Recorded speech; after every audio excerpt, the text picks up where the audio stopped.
In today's video, I'm going to teach you creating a Microsoft SharePoint Online site, Office 365. To get started, open your browser and head to Microsoft365.com.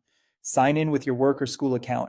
This ensures you have access to the apps and services tied to your organization. Once you're in, look for the app launcher in the top left corner, the grid icon often called the waffle, and select SharePoint. That takes you to the SharePoint Start page where you'll see recent sites and news. From here, click the Create Site button to begin. You'll first choose your site type. A team site is best for collaboration with a specific group. It includes a shared inbox, calendar planner, and a files area tied to Microsoft 365 groups. A communication site is designed for broadcasting information to a broad audience with polished pages and announcements, and it typically has fewer content authors. Pick the one that fits your goal. Next, select a template to speed things up. Templates come with pre-built pages, navigation, and components tailored to common scenarios like project management or departmental communication. You can always customize after the site is created, so pick a template that gets you close, then click Use Template.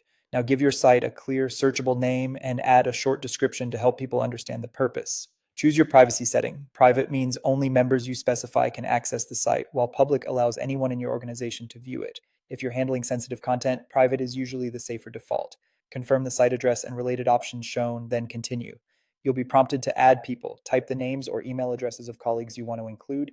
You can add owners for full control and members for day-to-day collaboration. Don't worry, you can adjust permissions later. When you're ready, click Finish and SharePoint will create your site.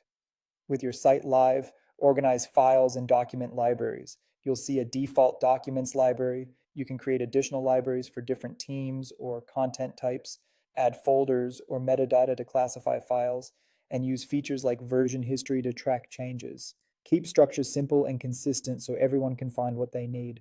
Build engagement with pages and news. Create pages to present information using web parts such as text, images, quick links, and document highlights. Use news posts for timely updates. These roll up on your site homepage and can appear across SharePoint.